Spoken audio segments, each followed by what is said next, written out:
오늘 이제 갓생 시리즈 마지막 시간입니다.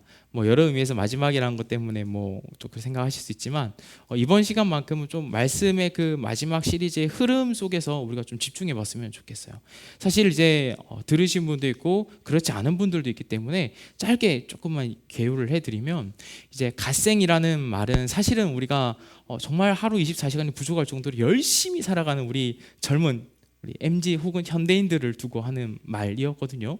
그런데 이제 우리가 이제 부활절 이후부터 시작한 이 시리즈의 우리에게 있어서의 갓생은 부활 신자를 뜻하는 의미로서 우리가 쓰고 있었습니다. 부활 생명을 소유한 자, 하나님 나라에 이미 속한 자, 그리고 성경의 정확한 표현으로 이르면 죽은 자들로부터 죽은 자들 가운데서 일어난 자로서, 부활한 자로서 보시는 그 하나님의 관점, 하나님의 시선 그대로의 여러분, 우리의 인생 그 자체, 그거야말로 우리에게 있어서는 갓생이다 라는 표현으로 이제 좀 용어만 빌려와서 하고 있었어요.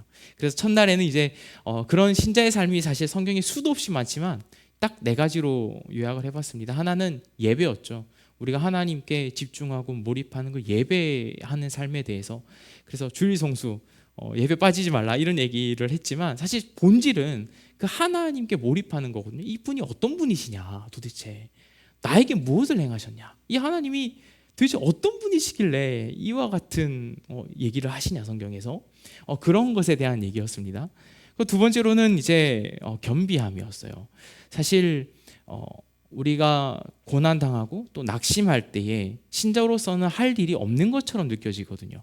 하지만 성경에 기준하여서 그 순간에도 우리는 할 일이 있더라. 바로 겸비함이더라. 하나님 앞에서 스스로 낮추어서 그 같은 태도로서 하나님께 부르짖고 주님께 구하는 모습, 그걸 구하면 해줄 것이라는 공식 때문에가 아니라 그것이 우리 갓생을 사는 신자의 마땅한 모습으로서 성경이 수도 없이 표현을 해주고 있었기 때문에, 그리고 그런 자를 하나님은 버리지 아니하고 긍휼히 여기시는 분이시라는 것을 또 한 번 강조하셔서 영광 받으시기 때문에 그 같은 이유로서 우리의 겸비함이 갓생의 중요한 한 부분입니다. 그리고 이제 사실 이제 지난 시간인데요. 지난 시간에는 자라갑니다였어요. 이제 자라간다. 모두가 다 성장하는 것을 원하지만 특히 이번엔 공동체에 대한 얘기를 했었거든요. 두 번째까지는 개인에 대한 이야기였다면 지난 시간부터는 공동체, 교회에 대한 이야기를 했었습니다. 그래서 이제 에베소서 4장 16절 말씀을 제가 한 번 더 부분만 읽어드리면, 각 지체가 그 맡은 분량대로 활동함을 따라 몸이 자라나며 사랑 안에서 몸이 건설됩니다 라는 것을 이제 설교의 결론을 맺었었는데, 그렇게 우리는 각자의 분량대로 주신 그 은혜의 선물들이 있습니다. 그것을 그냥 없이 그냥 맹목적으로 끌려다니면서 혹은 비자발적으로 혹은 그냥 타의에 의해서 그렇게 평생 신앙생활하도록 하나님은 두시지 않는 겁니다. 그리고 공동체와 상관없이 그냥 나 혼자 잘 믿을래 이런 것도 없다는 겁니다. 나 혼자 산다라는 게 갓생에는 존재하지 않더라고요. 성경에는 없어요. 반드시 공동체와 함께 성장할 수 있도록 무언가를 주셨다라는 거죠. 그래서 그것을 고민하고 하나님 앞에서 진지하게 다시 이 공동체 안에서 나에게 주신 하나님의 선물은 뭘까? 거창한 게 아니더라도 내 마음에, 내 눈에 보이는, 내가 주목하여 보게 되는, 내 마음을 쓰게 만든, 혹은 무언가의 성도를 세울 수 있는, 덕을 세우는 그 무언가가 분명히 있다고 그랬어요. 하나님께서 그걸 주셨다고 분명히 성경이 얘기를 하거든요. 그래서 그것을 고민하기를 도전을 했었습니다. 그리고 이제 오늘은 역시나 공동체에 대한 이야기이면서 사실 또 개인적인 부분일 수도 있어요. 사실 제목이 되게 좀 꿈을 꿉니다 라고 하면 이제 쿨쿨 자는 그 꿈을 생각하실 수 있을까봐 그게 아니라는 거.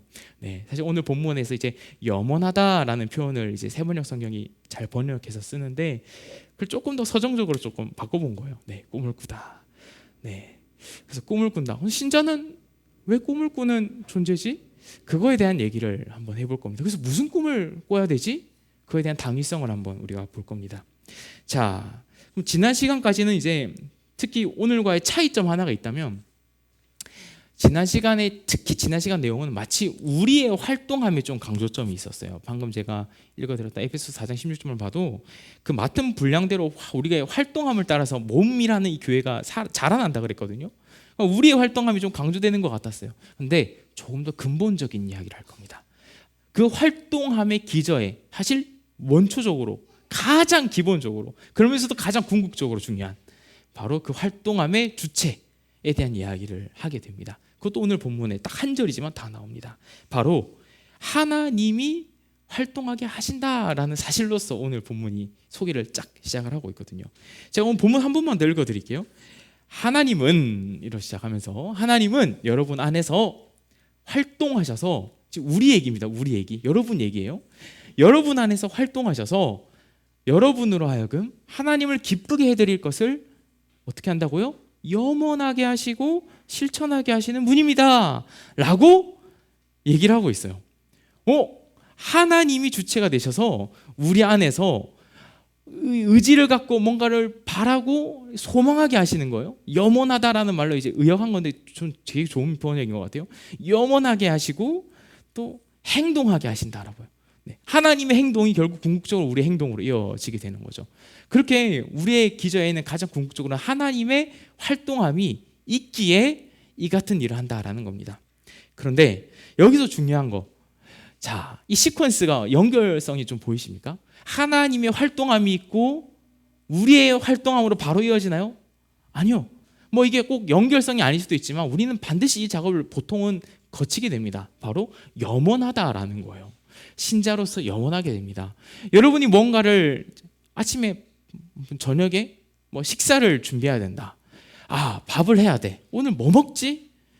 이 밥을 구상해야 돼요. 어떤 요리를 할지. 이거 먹으면 맛있겠다라고 이렇게 요리를 좋아하시는 분들은 이제 의지를 갖고 그 요리를 구상해서 그거를 이렇게 만드는 작업을 하기 이전에 막 그려보죠. 이렇게 만들면 되겠다. 사실 제 아내가 그런 걸 잘해요. 저는 좀 잘 못하는 편인데 성진 목사님 되게 잘하는 것 같아요. 그런 거. 저는 좀 약해요. 뭔가 이렇게 딱 그려지나 봐. 딱 이렇게 요리가 팍 그려지나 봐. 그래서 그거를 이렇게 막 구현하던데, 근데 그런 거죠. 미리 그려보는 거예요. 꿈꾸는 거예요. 이런 결과물이 나오겠다. 이렇게 하면 참 맛있겠다. 이렇게 대접하면 참 좋겠다. 맛있게 먹겠다. 뭐 그런 생각을 하는 거예요. 이 지점이 바로 우리 갓생의 중요한 한 부분입니다. 사실 문제점이 있어서 그래요. 이 얘기를 드린 이유가 있어요. 굳이 우리가 자꾸 염원을 건너뛰어요. 이 꿈꾸다로 이제는 바꾸고 말할게요. 이 꿈꾸는 것을 건너뜁니다. 여러분 건너뛴 적이 없으시다고요? 저도 그런 줄 알았는데 많이 건너뛰더라고요. 좋은 행동이든 나쁜 행동이든 어쨌든 우리의 그 많은 행함이 결국에는 여러분을 규정한 적이 있다면 다 그것은 꿈꾸는 것을 건너뛰었기 때문이라고 말할 수 있을 것 같아요. 이게 무슨 말이냐면 사실 성경 속에 나타나 있는 모든 신자의 권면들이 있잖아요. 여러분 부담스럽지 않으셨어요? 그렇지 않나요? 저 어릴 때 그랬거든요. 되게 막 성경에서 뭐 해라, 뭐 이렇게 살아라, 뭐 그러면 그 행함의 수많은 그 막 요소들이 있어요. 거기서 파생해가지고 또 설교사들이 또 많이 활용해서 또 오늘날 적용해서 더 많이 구체적인 것들이 막 이렇게 가지를 치잖아요. 얼마나 많은 행함의 규정들처럼 다가오는 것들이 우리에게 들려집니까? 부담스럽지 않나요? 그런데 부담스러웠던 이유는 사실 뭐 설교자의 잘못이라기보다도 그럴 수도 있지만 사실은 성경의 전제를 우리 한 번 더 강조하지 못했기 때문일 수도 있습니다. 사실 성경에서 말하는 행함은요, 행함의 모든 권면들은 바로 어떻게 우리가 존재해야 되느냐로 이해하는 것이 마땅합니다. 행동으로서 여러분을 규정하는 방식이 아니라요, 여러분이 이러한 존재니까 이렇게 행동하는 것이 마땅하지 않느냐로서 성경은 계속 얘기를 한단 말이죠. 이게 아주 중요한 포인트입니다. 이걸 자꾸 우리는 잊어요. 그래서 내가 어떤 나쁜 행동을 나에게 보잖아요, 굉장히 낙심됩니다. 굉장히 내가 디프레션 막 세면서 나 쓰레기 같은 나 목사님들 저도 내가 자격이 있나, 뭐 설 못하고 이제 성도 아니고 막 그런 된단 말이에요. 예. 막 우리 일반 일상 살면서도 그런 게 있잖아요. 근데 이게 위험한 건 잘 될 때, 내가 이렇게 잘해, 막 칭찬을 받아, 뭐 신앙적으로 기도도 많고, 막 사람들이 나보고 신앙 좋대. 그럼 그거 가지고 뿌듯해가지고 내가 이제 하늘 날아가면 내가 진짜 하나님 자녀인가 보다, 이렇게 된다는 거예요. 물론 안 그런 분들이 다 알지만 그렇다라는 거예요. 그게 행함이 우리를 규정할 때 일어나는 결과입니다. 그런데 그렇지 않다는 거예요. 성경은 그런 존재로 행함을 말하지 않는다는 거예요. 우리의 존재를 먼저 딱 해놓고 그 다음에 존재로서의 양태, 그러니까 그 양상이라고 해야 되죠. 그 존재가 드러나는 방식이 성경에서 말하는 행함의 부분입니다. 그리고 이 행함의 부분에 이르기 전에도 반드시 염원함이 우리에게 필요해요. 네, 성경은 하나님께서 우리 안에서 활동하시는데 성격이 급하지 않으세요. 네, 하나님이 어떻게든 행동을 끌어내고 싶으셨으면 그냥 너 바로 이거 해! 이렇게 마음을 딱 주시겠죠. 근데 그게 아니더라고요. 바라게 하세요. 어떠한 상황이라든지 어떠한 시간적 간격이라든지 어떤 마음의 상태라든지 뭔지 모르겠지만 어떻게든 우리가 그것을 염원하게 하세요. 바라게 하십니다. 내 안에서 어떤 의지를 불러일으키신다라는 거죠. 근데 그 의지라는 것은 아주 선한 의지입니다. 죄로 향하는 게 아니라 오늘 본문에서 이렇게 얘기하는 방식으로는 이제 하나님의 그 기쁘신 그러니까 이게 좀 번역들마다 조금 이제 오해 소지가 있는데 저는 이렇게 번역할게요. 그의 기쁘신 뜻이라고 저는 좀 이해하는 것이 좀 편하더라고요. 그러니까 하나님의 그 기쁘신 뜻을 위하여서 내가 염원을 하게 하신다는 거예요. 그리고 그것을 또한 무엇이든 어떤 구체적인 방식으로 구현하여서 활동하게 하신다라는 거예요. 자, 그러면 이렇게 질문을 해봅니다. 다시 예배 전 나눔의 그 질문으로. 우리의 소원 뭡니까? 여러분의 간절한 염원은 무엇입니까? 다시금 질문 들어보는 거예요. 하나님께서 여러분 안에서 분명히 활동하신다라고 그랬어요. 오늘 성경에서 분명히 그랬어요. 활동하신다고 했으니까 이제 내가 귀를 기울이고 이제 집중해 볼 부분은 이 말씀이 맞다면 무언가 나로서 하나님 나라와 관련된 하나님에 관련된 어떤 무언가 그 염원하게 하는 간절히 바라는 그 무언가가 나에게서 있어야 되겠구나 라는 쪽으로 우리의 의지가 이제 이끌림을 받게 된다는 거예요. 그 얘기를 해보는 겁니다. 사실 그렇게 성경의 인물들이 살았어요. 예인데요. 사실 여러분이 이제 우리 홀리피티 하면서 성경책을 막 읽고 있는데 창세기에서 이 사람은 꼭 아마 읽어보셨을 거예요. 아브라함 아시죠? 아브라함이라는 인물이 사실은 염원했던 사람입니다. 근데 창세기에 그 내용이 안 나오고요. 전 참 이런 게 재밌는데 이제 신약 성경에 아브라함 이야기가 나옵니다. 신약 성경에 구약 인물들이 많이 나오거든요. 근데 아브라함은 구약의 인물이잖아요. 근데 신약이 구약 얘기를 해요. 그러면서 구약 성경이 말하지 않았는 것 같은데 신약이 마치 구약 성경을 해설하듯이 표현하는 것들이 꽤 많습니다. 그 중에 한 명이 아브라함이거든요. 히브리서 11장에 이런 말이 있어요. 8절부터 읽을 건데 10절만 나중에 띄워주세요. 8절 읽어볼게요. 믿음으로 아브라함은 히브리서에 쓴 기록자가 이렇게 얘기하는 거예요. 믿음으로 아브라함은 부르심을 받았을 때에 순종하고 장차 자기 몫으로 받을 땅을 향해 나갔습니다. 그런데 그는 어디로 가는지를 알지 못했지만 떠난 것입니다. 자, 여기까지 잠깐. 아브라함 떠났어요. 자기 고향을 버리고 떠났는데 그 아브라함에게서 우리가 가장 리스펙한다라는 부분 뭐예요? 우리 아브라함 하면 생각나는 거. 뭘 바쳤죠? 자기 아들을 하나밖에 없는 심지어 나이가 굉장히 많이 100살에 얻은 귀한 그 이삭이라는 아들을 죽이려고 하나님의 말씀대로 죽이려고 바치려고 했었잖아요. 하나님이 그 너의 믿음을 딱 확인하는 그 장면에서 딱 멈추게 만드시잖아요. 그 유명한 장면 때문에 아브라함의 그 믿음이 대단하다 이렇게 평가를 받는 거죠. 그 별명이 믿음의 조상이라는 말도 있잖아요. 그런 아브라함의 하이라이트 장면을 얘기를 이제는 할 것 같죠? 잘 들어보세요.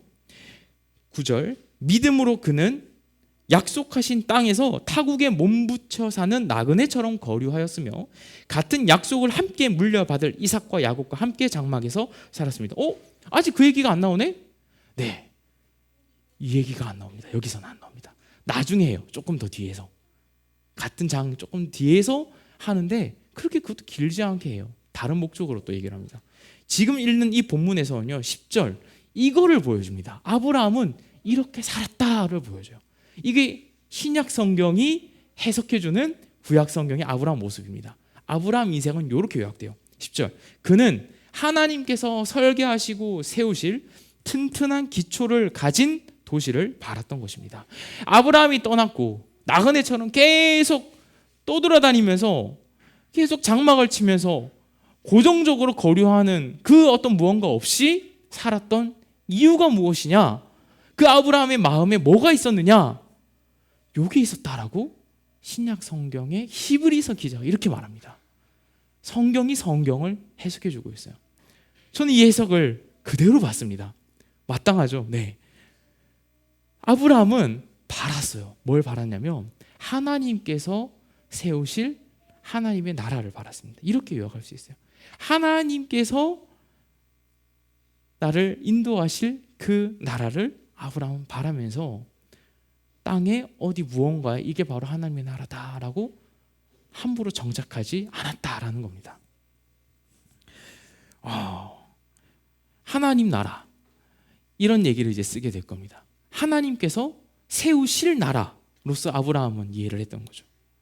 근데 지금 여러분 부활 신자에게서는요, 지금까지 많은 얘기를 또 사인처치에서 했지만 그 하나님의 나라가 이미 임했다라고 얘기를 합니다. 예수 그리스도의 오심으로 인해서 그 하나님의 나라가 이미 임하기 시작했고 계속 그 하나님 나라의 임함이라는 긴 과정 중에 우리는 살고 있는데, 그 과정 속에서 우리가 그냥 그저 그런 사람으로 존재하는 게 아니라 그 속에 있었던 예수 그리스도의 무언가의 놀라운 일 때문에 우리가 아주 존귀한 신분을 부여받게 됩니다. 예전에 정체성 시리즈에서 그 얘기를 했었는데, 그래서 빌립보서 오늘 같은 성경책 여기서는요, 우리 같은 신자를, 그 과정에 사는 신자를 하나님 나라의 시민이라고 표현합니다. 그러니까 하나님 나라에 소속된 자로서 성경은 우리를 보더라라는 겁니다. 그러니까 이미 그 나라가 우리에게 임했다라는 겁니다. 예수 그리스도를 통해서, 주님의 십자가의 죽음과 부활을 통해서 우리도 그와 함께 죽고 부활한 상태로 하나님께서 우리를 보신다라는 거예요. 우리의 실제는 전혀 그것이 드러나거나 막 색깔이 변하거나 반짝반짝거리거나 그런 게 없지만, 뭐 성경에 그런 게 있다라고 말도 안 하지만, 하나님께서는 우리가 상상할 수 없는 방식으로 우리가 그와 같은 존재가 된 것으로 우리를 여기시고 그렇게 대우하시더라라는 겁니다. 그런 우리는 마땅히 하나님의 나라를, 이미 임한 하나님의 나라를 이제는 어떻게 해야 될까요? 아브라함은 바랐는데 우리는 이미 임했으니, 그러면 이제 우리는 그 나라에서 살아야죠. 누려야죠. 대한민국에 있다가 외국으로 이민 갔으면 그 나라에 살아야 되잖아요. 적응해야 되잖아요. 그 나라에 내가 원했던 방식과 질서대로 살아내야 되잖아요. 그 문화, 그 우리 혜택들 이런 걸 누려야 되잖아요. 마찬가지라는 겁니다. 우리는 하나님의 나라에 살아야 되는 거예요. 그 산다, 하나님의 나라를 누린다. 그런데 여기서 문제가 발생합니다. 여러분의 오늘도 그러셨을 수도 있고 어제도 그러셨을 수도 있지만 오시는 길도 그러셨을 수도 있어요. 되게 괴리가 크죠. 그러니까 이게 진짜 내가 그런 존재라고? 하나님의 나라가 임했다고? 라는 것을 의심할 수밖에 없는 날마다 그런 상황에 처해요. 냄새나는 일들이 너무 많고요. 분노하는 일이, 짜증나는 일이 막 어느 때는 내가 괜찮거든요. 근데 또 막 그런 게 일어날 때가 또 있고, 또 되게 부당하고 또 슬프고 가난하고 비교되고 불만도 가득해지고, 아무튼 그런 막 일들이 우리에게 있어요. 저도 마찬가지입니다. 너무 그런 일들이 많아요. 그런 일들이 많아서 진짜 이게 이런 얘기를 나는 할 자격이 있을까라는 생각도 많이 했었습니다. 왜 현실을 좀 하나님 나라에 사는 것처럼 막 얼굴이 해같이 빛나면서 그렇게 사는 자가 이런 말을 해야 듣는 사람도 와, 그런 나라가 있구나, 와, 그 나라에 산다는 게 저런 거구나 라고 보여줄 텐데 그렇지 않거든요. 진짜 모르겠어요. 뭐 더 말할 수는 없지만 뭔가 더 찌질하거나 뭐 더 못날 수도 있어요. 그런 우리의 각자의 삶들이 다 그런 부분들이 있다고요. 네, 치열하다고요. 그런 우리의 그 괴리감이 우리에게는 항상 돋는다고요. 우리의 마음속, 우리의 성경 속에서요. 그런데 그런 우리에게 오늘 말씀이 있습니다. 바로 꿈을 꾼다라는 거예요. 그런 중에 할 수 있는 게 꿈을 꾼다라는 겁니다. 그런 중에도 할 수 있는 게 꿈을 꾼다라는 거예요. 사실 이 꿈을 꾼다는 말은요, 여러 가지 표현을 할 수 있는데요. 우리가 많이 쓰는 표현 하나가 있습니다, 여러분. 혹시 맞춰보실래요? 꿈꾼다라는 말과 비슷한 말. 근데 우리가 정말 많이 써요, 교회에서. 무슨 말이 있을까요? 비전. 비전 맞아요. 비전도 사실 같은 의미인데 조금 더 일상적인, 신앙적 일상적인 표현. 너무 어렵지 않아요. 소망. 와, 이거 너무 이거 맞는데 너무 좋은 대답인데 맞아요. 사실 소망의 또 다른 의미가 직결되는 표현인데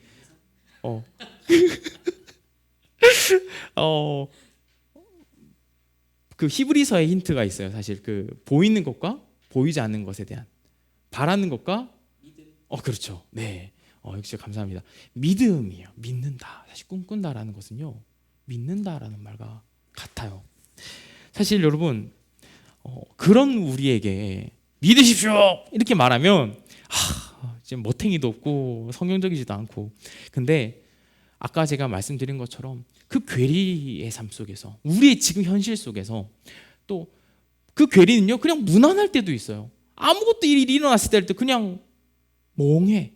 그런 삶도 내가 상상하는, 성경이 말하는 부활의 신자의 삶과는 뭔가 괴리감이 있어. 그건 다 마찬가지라는 거예요. 그런 우리가 할 일이 바로 꿈꾸는 것인데 곧 믿는다는 겁니다. 이 믿는다는 것이 뭘까요? 저는 이 두 가지로서 좀 요약해 드리고 싶어요. 사실 믿음이라는 건요, 꿈꾼다라는 거는요, 보이는 세계의 현실, 지금 여러분이 우리가 이미 너무나도 잘 인식하는 이 현실에 살면서 하나님이 나타내신 것, 드러내신 것, 그것을 하나님 나라라는 그 세계를 확신하는 상태에서 바라보고 내다보는 겁니다. 지금 보이는 세계에서 하나님 나라의 임함을 상상하고 거룩한 상상력이죠. 또 확신하고 내다보려고 애쓰는 거예요. 거기에 소망이 있으니까 그걸 막 상상하는 거예요. 그 지점에서 이렇게 내 무언가가 그려지고 또 그리고 싶고, 구체적이지 않지만 추상적일지라도 거기에 내 마음이 계속 가는 거죠. 그렇게 꿈꾸는 거예요. 믿음이라는 것은 그렇게 표현할 수 있어요. 사실 고린도후서에 또 외울 수 있도록 딱 이 두 구절을 주소를 알려드릴게요. 하나는 고린도후서 5장 7절이고요. 하나는 고린도후서 5장 17절입니다. 5장 7절, 5장 17절. 고린도후서 기억하세요. 이 두 가지 딱딱 뭐냐면요, 고린도후서 5장 7절은 신자의 인식론입니다. 인식론. 그러니까 신자가 어떻게 인식하고 사느냐, 뭘 보고 사느냐, 이렇게 말합니다. 5장 7절, 우리는 믿음으로 살아가지 보는 것으로 살아가지 아니합니다 라고 합니다. 성경은요, 우리가 이미 일반적으로 쓰는 그 시각, 본다라는 그것, 그 일반적인 감각, 그것에 대한 얘기를 합니다. 네, 근데 신자는 그것으로 살지 않는다고 말해요. 신자가 가진 또 하나의 감각이 있어요. 우리에게 식스센스라는 것은 바로 믿음인 거예요. 여러분에게는 그 감각이 있어요. 그것이 잘 사용되지 않아서 익숙하지 않을 뿐이지, 하나님의 모든 부활 신자들은요, 이 감각을 갖고 있습니다. 이 믿음이라는 감각을요. 그리고 이것은 내던지는 어떤 그런 느낌도 있을 수도 있지만 동시에 책임감도 있는 거라서 마냥 비현실적인 것도 아닙니다. 망상 정도의 그런 것들이 아니에요. 이 현실 속에서 하나님께서 약속하신 그 내용을 가지고 내다보고 바라고 소망하는 거예요. 그게 바로 우리의 인식론입니다. 신자의 인식론이에요. 고린도서 5장 7절, 우리는 보는 것으로 살아가지 않고 믿는 것으로 산다. 그래서 우리가 정말 이걸 가지고 딱 하나 반성해야 될 것은 느낌으로 살지 않는다는 거예요. 느낌으로. 느낌 있네 라고 하는 말, 부산 사람이라서 제가 많이 쓰지 않았지만 많이 들었거든요. 우리는 느낌이 있다는 걸 되게 좋게 생각합니다. 근데 사실 이 느낌이라는 게 되게 큰 속임수인 게, 내게 느낌이 오면 감동이 되고 무조건 좋은 거야. 근데 느낌이 없으면 별로야. 일단 나한테는 그래. 그게 오늘날 현대인들의 인식론입니다. 우리는 그렇게 삽니다. 느낌으로 살아요. 그렇게 많이 따져보지도 않아요. 그렇게 지적인 시대인데도 많이 따져보질 않아요, 생각보다. 그건 사실 제가 글자를 보는 시간만 생각해도 충분히 맞는 것 같아요. 네, 우리는 정말 느낌에 많이 의존합니다. 느끼지 못하면 존재하는 것도 아닙니다. 오늘날 우리에게는요. 지금 진리도 아니겠죠, 당연히. 그래서 모든 기준은요 자기 자신입니다. 내게 느낌이 있어야 돼요. 교회도 마찬가지입니다. 예배도 그래요. 다 느낌이 있어야 돼. 느낌 없으면 없어. 별로야 무조건. 아무것도 아닌 거야. 진리도 아닌 거야. 그냥 아무것도 B급이에요, B급. 이렇게 생각을 하는 거죠. 판단을 해버립니다. 근데 그렇지 않다라는 거예요.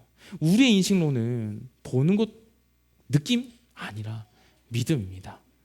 이것이 하나님께서 우리에게 주신 선물이고 우리에게 주신 감각이라는 거예요. 이 믿음이라는 감각을 사용해서 우리는 하나님의 나라를 내다보고 꿈꿀 수 있는 존재들이 되었다라는 것입니다. 그리고 심지어는 여기서 끝나지 않고요. 이런 말도 합니다. 아까 또 하나의 구절이 뭐였죠? 고린도서 5장 17절. 이 구절은 이렇게 말합니다.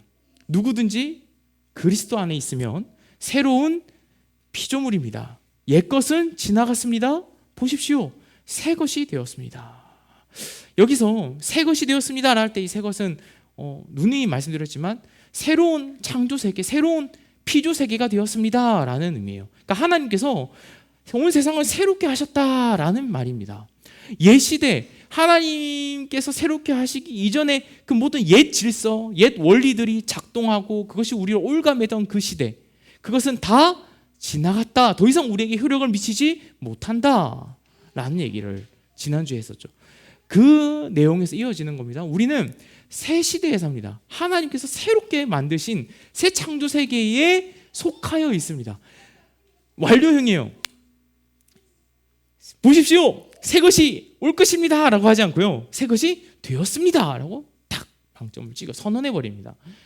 우리를 그렇게 본다고요. 우리가 사는 세계라는 것입니다. 아까 처음 5장 7절은 인식론이었다면요, 5장 17절은 바로 여러분이 사는, 갓생신자가 사는 세계에 대한 소개입니다.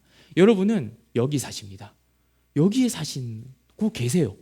하나님께서 새롭게 하신 창조 세계 속에서 여러분은 그 창조 세계를 이제는 살고 누리고 구현하고 꿈꾸는 것을 상상하면서 사시는 거예요.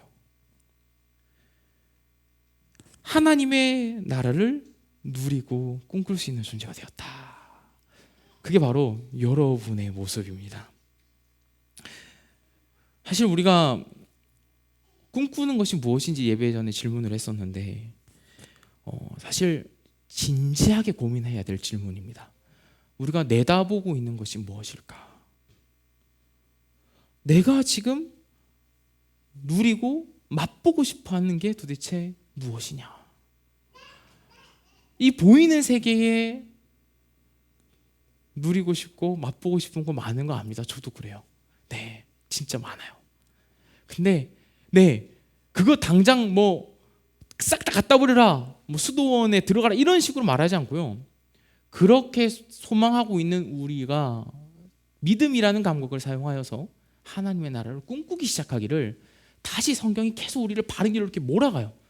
하나님의 나라를 소망합시다. 하나님의 나라를 꿈꿉시다. 그 나라가 어떠한 나라가 될지 여러분의 일상 속에서, 여러분의 삶 속에서 여러분이 살아가는 그 찌질하다고 생각했던, 치열하다고 생각했던, 눈물이 많은 그곳에서, 답답했던 곳에서, 두려운 곳에서 상상하고 꿈꿀 수 있게 된 거예요. 근데 이것은요, 한 명 한 명에게 따로따로 주신 게 아니라 공통적으로 주신 겁니다. 정확히는 교회에게 주셨어요. 덩어리로 주셨다는 겁니다. 각자의 역할은 다르지만 이것을 꿈꾸는 역할은 함께 할 수 있도록 하나님이 인도하셨어요.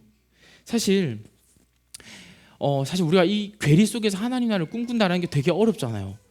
그 이유는 우리가 뭔가를 염원하지 못하는, 하나님의 나라를 꿈꾸고 염원하고 바라고 소망하지 못하는 이유는 사실은 내가 이 괴리 때문에 그걸 극복하지 못하기 때문에 그렇거든요. 근데 성경은 아까 제가 말했던 것처럼 믿음이라는 것을 통해서 내다보기를 계속 권하고 있고, 또 하나는 믿음의 공동체를 통해서 그것을 함께 하기를, 그렇게 치열하게 함께 고민하기를, 함께 누리기를, 함께 맛보기를 계속 얘기를 하고 있어요. 사실 히브리서 아까 그 아브라함이 있었던 본문, 거기에서 아브라함이 계속 다른 나라에 몸붙여 사는 주제에, 나그네인 주제에, 떠돌아 사는 주제에 그가 꿈꾸면 안 될 것을 꿈꾸는 듯이 하나님의 나라를 꿈꾸면서 막 살았거든요. 근데 그것이 혼자 그렇게 할 것이 아니라 그의 가족과 함께 했다라는 겁니다. 이삭과 야곱과 함께 장막에 거했다. 그러니까 그에게 있어서 그 가족이라는 공동체가 최선의 공동체였던 것이죠. 자기에 속한 권속들, 뭐 노예도 있었겠죠, 종들도 있었겠죠, 가축도 있었겠죠. 뭐 그렇게 마찬가지입니다. 이 괴리 속에서 사실 예수님께서도 그 같은 공동체적인 꿈꿈을 우리에게 주셨어요. 예수님은요, 십자가에서 죽으시고 부활하신 다음에 바로 하늘로 쌩 도망쳐 버리신 게 아니라 꽤 긴 시간 동안 제자들과 함께 계셨습니다.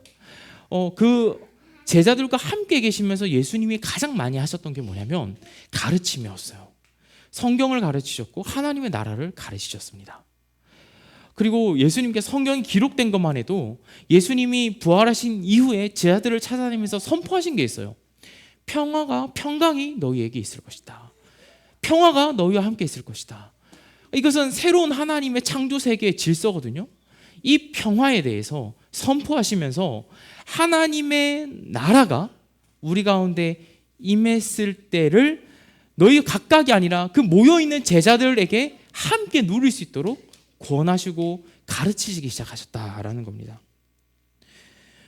예수님께서는 한 명 한 명 따로따로 나 혼자 산다로서 꿈꾸도록 내버려 두시지도 않으셨어요.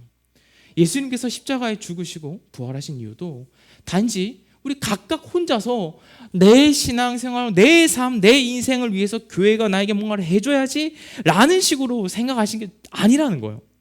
오히려 함께 꿈꾸는 공동체를 예수님은 꿈꾸셨어요. 함께 하나님의 나라를 영원할 수 있는 공동체를 예수님이 영원하셨다는 거예요. 그런 우리의 모습, 그런 교회의 모습을 예수님이 강조하셨어요. 우리의 갓생에 역시나 나 혼자 산다라는 건 없는 것 같습니다. 여러분, 한 번 더 권면을 드리고 싶어요. 여러분은 무엇을 꿈꾸고 계십니까? 여러분이 꿈꾸시는 것은 도대체 무엇입니까? 사실 예수님께서 꿈꾸시는 것도 이런 것이었어요. 요한복음 17장 24절에 예수님이 이런 기도를 하시거든요. 너무 유명한 기도 중에 하나인데, 아버지여 내게 주신 자도 나 있는 곳에 나와 함께 있어 아버지께서 창세전부터 나를 사랑하심으로 내게 주신 나의 영광을 그들로 보게 하시기를 원하옵나이다. 예수님이 원하셨던 게 요건데요. 내게 주신 나의 영광을 그들로, 너만 아니에요, 그들로. 아직 교회가 출범하기 이전이지만 어떤 의미에서는 성령께서 오신 이후로 신약의 교회가 짜잔 하고 딱 이렇게 구성되지만, 어쨌든 그 예수님을 따르는 모든 신약의 백성들, 구약의 백성들, 모두 하나님 백성들을 통하여 그들에게 하나님께서 주신 나의 영광을 보게 하시기를 원한다 라는 얘기를 합니다. 이 예수님의 염원, 이때 예수님 말씀하신 영광 속에서 드러나는데요. 사실 요한복음이 말하는 영광이라는 것은 사실 십자가의 죽음과 부활에 대한 이야기입니다. 그것을 통해서 예수님의 메시아 되심, 예수님의 하나님의 아들 되심, 예수님의 구원자 되심, 예수님의 그리스도 되심을 드러내고 선포하고 알리는 것이거든요. 그게 바로 예수님의 영광입니다. 그래서 예수님이 십자가에 달려 죽을 때도 영광을 받으신다 이런 얘기를 하시고, 부활할 때도 영광으로 얘기를 하시고, 그러니까 영광이란 말이 요한복음 안에서는 그렇게 쓰입니다. 어쨌든 이 영광을 그들로 보게 하시기를 원한다라고 했어요. 예수님의 십자가의 죽음과 부활로 여시는 하나님의 나라에서 살아가는 이 교회들, 그들에게 바로 하나님이 어떤 분이시냐 그 사실을 보게 하시기를 예수님이 가장 원하셨다라는 거예요. 그렇게 우리 각자가 이 같은 예수님의 염원으로 인하여서 꿈꿀 수 있게 되었는데, 왜 우리는 자꾸 꿈꾸질 않는다라는 겁니까? 왜 우리는 자꾸 따로 꿈꾸기를 자꾸 우선하냐 이 말입니다. 우리는 잘 꿈꾸지도 않을 뿐더러 특히 잘 함께 꿈꾸기도 하지 않으려고 해요. 함께 꿈꾼다라는 것은요, 교회 안에서 어떻게 생겨나냐면요, 성도 간의 교제를 통해서 일어납니다. 좋아도 싫어도 이 교제라는 것은 서로 아이스 브레이킹이 있겠죠. 희희낙낙거리는 재밌는 것도 많겠죠. 다 중요하죠. 그런데 모르겠어요. 저는 이렇게 표현합니다. 저의 표현이에요. 교회 안에서 성도 간의 교제가 있는 이유는 함께 나 혼자가 아니라 함께 하나님의 나라를 꿈꾸기 위함이다. 각자가 살아가는 현실이 달라요. 각자에게 주신 하나님의 은사도 다릅니다. 그런데 한 분 하나님이, 한 분 성령 하나님께서 우리에게 한 분으로서 계시다라는 것을 성경이 엄청 강조하죠. 우리는 그 안에서 그 한 분 하나님 속에서 함께 꿈꾸고 소망하고 바라볼 수 있어요. 당신의 삶 속에서 당신의 역할로서, 당신에게 주신 하나님의 무언가 선물로서 하나님의 나라를 이렇게 꿈꾸기를, 그리고 꿈꾸는 게 쉽지가 않거든요. 절대로 쉽지 않습니다. 구체적이게 된다는 것이 정말 간단치 않은 문제입니다. 저도 여전히 이 같은 소망을 갖고 구체화되기를 기도하는 게 사실이 있어요. 그러니까 하나님께서 그 같은 아이디어와 용기와 지혜를 주시기를 구하는 부분들이 있거든요. 근데 그것을 구하셔야 돼요. 그냥 여러분이 그냥 교회 다니면서 오늘 좋았네? 느낌 있네? 느낌 없네? 이렇게 신앙생활하면 안 된다는 거예요. 꿈꿔야 됩니다. 교회 다니면서 여러분 꿈꾸실 수 있어야 돼요. 나를 통해서 하나님이 내 일상 속에서 뭔가를 행하실 것인데 뭘 행하실 것이지? 나에게 뭘 주셨지?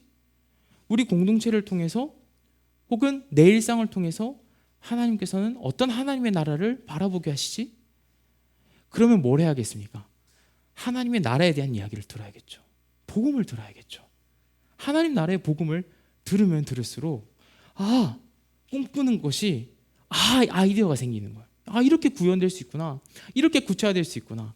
그리고 서로 신자 간의 교제를 통하여서 이렇게 구현하고 있구나. 이렇게 애쓰고 있구나. 이렇게 고민되겠구나.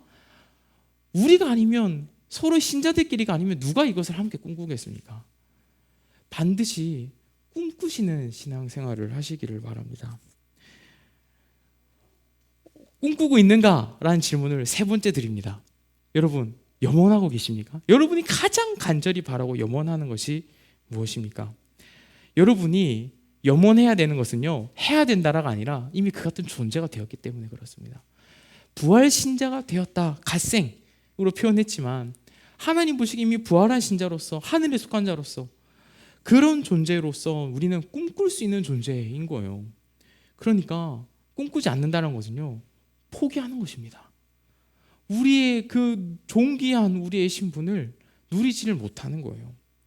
우리의 생동감을 그냥 흩뜨려 버리는 거예요. 살아있음의 증거인데 그걸 그냥 죽은 채로 내버려 두는 겁니다. 근데 여러분, 꿈꾼다라는 것은요, 이런 것입니다. 여러분이 그 갑 아래에 있는 일상, 피동적인 일상, 수동적인 일상, 하지만 여러분의 마음 가운데는 여러분의 믿음이란 감각은 계속 능동적인 것입니다. 이것이 바로 여러분의 신자로서의 꿈꿈입니다. 사라진 것 같은데 겉보기에는요, 여전히 무언가가 여러분 안에서 꿈틀거리고 있는 것입니다. 아까 성진 목사님이 그래서 이짓거리를 하고 있다라고 표현했지만, 꿈틀거리고 있는 뭔가를 이렇게 꿈틀거리는 거예요. 바라고 소망하는 겁니다. 근데 그런 게 바로 교회라는 거예요. 그걸 함께 하는 것이 교회라는 겁니다. 한 명만 하는 게 아니라 다 같이 고민하기 시작하는 겁니다. 언제? 말도 안 되게 괴리감이 있을 때, 내 현실이 내 이 이상과 내 꿈꿈, 하나님 나라에 대한 어떤 나의 상상과 쌍방이 서로 이렇게 합이 잘 맞지 않을 때, 그 괴리가 극심해지면 더 극심해질수록 우리는 이 믿음이라는 감각을 사용하여서 꿈꿔야 된다라는 겁니다. 사실 생각해 보십시오, 여러분. 하나님께서, 그 크신 존귀하신 거룩하신 하나님께서, 완전하신 분께서 여러분을, 저와 우리를 얼마나 존귀하게 생각하셨으면 그 하나님의 나라를 우리가 주도적으로 내다보고 꿈꿀 수 있도록 그것을 권하고 계시겠습니까? 여러분 직장생활 하셔서 아마 아시겠지만 대표나 어떤 리더급이 아니면 쉽사리 꿈꾸지는 못합니다. 멀리 내다볼 수가 없습니다. 밑에 신입사원 혹은 저희 밑에 직급인 사람일수록 그냥 내 눈앞에 있는 일을 처리하기에 급급하고 바빠요. 멀리 있는 걸 보지 못한다는 거예요. 우리 시야가 그렇게밖에 안 되는 겁니다. 일반의 일상의 사람의 삶도 그러한데 하나님의 나라는 얼마나 무식하겠습니까? 너무나도 그 큰 하나님의 나라인데, 너무나도 존귀한 그 격의 질의 격차가 어마어마한데, 근데 우리가 그것을 내다볼 수 있는 존재가 되었다라고 하나님은 우리를 못 받고 우리를 평가하시고 그렇게 우리에 권하고 용기 주시고 위로하시고 확신시켜 주신다라는 겁니다. 이것을 꿈꾸지 못하는 것은 지난 시간에 얘기했던 것처럼 어린아이와 같은 모습에 가까울 것입니다. 장성하지 못한 것이죠. 작은 신앙생활, 그러니까 잘하지 못하는 신앙생활이 될 수 있습니다. 그러나 하나님께서는 여러분을 그렇게 내버려 두시지 않을 거예요. 왜냐하면 성령 하나님께서 우리 안에 계시기 때문에 그렇습니다. 성령께서는 우리가 반드시 장성한 신자가 되도록 우리를 계속 이끌어 가십니다. 자라게 하실 것입니다.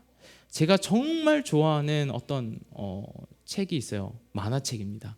근데 거기서 이런 유명한 구절이 있어요. 명언인데 저는 이걸 이렇게 좀 인용해 보면서 우리 얘기로 좀 받으면 어떨까 싶어요. 사실 미생이라는 만화인데요. 그래서 임원에 대해서 이렇게 말합니다. 임원 아시죠? 높은 사람? 회사가 말하는 임원이란 단순히 구름 위를 기어오르는 자가 아닌 두 발을 굳게 땅에 딛고서도 별을 바라볼 수 있는 거인이었다. 이렇게 말합니다. 거인. 그래서 땅을 딛고 이미 구름을 뚫고 하늘에 탁 있는 그 큰 거인. 그게 바로 임원이다 이렇게 말합니다. 그렇게 높은 사람은 그러니까 단순히 그냥 올라가기만 한 사람이 아니라는 거죠. 네, 땅을 딛고. 근데 이 의미를 그대로 받을 필요는 없지만 저는 좀 그 이미지는 우리가 가져왔으면 좋겠어요. 여러분은 이미 하나님 보시기 그 같은 거인입니다. 이게 중요한 포인트예요. 하나님이 우리를 어떻게 평가하시고 우리를 보시느냐. 여러분의 느낌에 따라서 여러분의 삶을, 여러분의 존재를, 여러분의 무언가를 지극히 작은 이 난쟁이로서 평가할 때가 많거든요. 근데 하나님은 우리를 그 인용한 것을 사용하자면 거인으로 봅니다. 그렇게 보십니다. 우리는 이 땅을 딛고서 살아가지만 그 하늘에 속한 자로서 그 하늘의 것들을 바라보고 내다보면서 그것을 이 땅에 구현하고 꿈꾸고 그것은 것을 또 소망하고 염원하는 것을 우리의 일상의 가장 중요한 포인트로서 얘기해도 될 존재로서 우리를 보십니다. 그와 같은 갓생의 삶을 여러분 충분히 누리고 사시기를 바랍니다. 답이 쉽게 나오진 않을 거예요. 어렵습니다. 그래서 공동체가 있어요. 그래서 성경 말씀이 있는 것입니다. 함께 고민하고 이것을 나누기를 또 너무 두려워하지 마시고 또 그런 아이디어를 또 찾고 함께 고민하고 씨름하는 것이 가장 멋있고 건강한 교회의 척도이지 않나 그런 생각을 합니다. 이제는 이런 질문을 드리고 싶어요. 처음에 예배 시작하기 전에는 여러분이 가장 꿈꾸는 것이 간절히 바라는 것이 염원하는 것이 무엇입니까? 그냥 이렇게만 질문을 드렸다면 자 이제는 이렇게 좀 질문을 바꿔드리고 싶어요. 지금 당신이 서 있는 그곳에서 무엇을 꿈꾸고 계십니까? 여러분이 교회와 함께 꿈꾸어야 될 내용은 무엇입니까? 그렇게 질문을 드리고 싶습니다. 나 아직 하나님 나라도 잘 모르겠고 괜찮아요. 점차 알아가실 겁니다. 점차 깊어져 가실 겁니다. 이건 답을 빡 줘서 막 계시처럼 빠바박 하는 게 아니라 굉장히 자연스럽고 일상적이지만 또한 지극히 은혜스럽고 또 때때로는 고난이 있기도 하지만 눈물이 있기도 하지만 때때로는 기쁨도 있을 것이고 감격도 있을 것입니다. 그렇게 하나님 안에서의 우리의 꿈꿈이 우리의 갓생의 신자의 삶을 더욱 윤택하고 장성하게 만들어 줄 것입니다. 예배합니다부터 겸비합니다, 자라갑니다, 꿈을 꿉니다. 이 네 가지의 신자의 삶을 다 요약해 버릴 수는 없지만 이 같은 삶을 여러분 포기하지 않고 계속 고민하셨으면 좋겠어요. 믿음이라는 것은 그냥 나 교회 다니네, 믿네, 끝 이런 게 아니거든요. 나 오늘 기도했네, 말씀 많이 받네 그런 게 아니거든요. 나 성경 좀 많이 알았네, 이해했네 그런 게 아니거든요.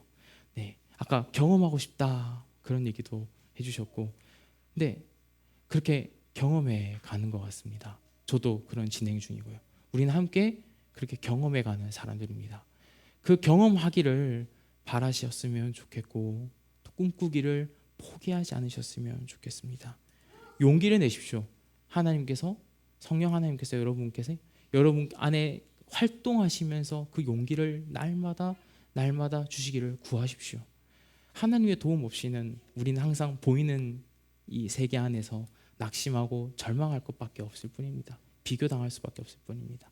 그 안에서도 신자답게 꿈틀거리시기 바랍니다. 그 안에서도 내면의 가장 치열한 꿈을 계속 포기하지 않고 해나가시기를 바랍니다. 우리 함께 이 찬양하고 같이 기도했으면 좋겠어요.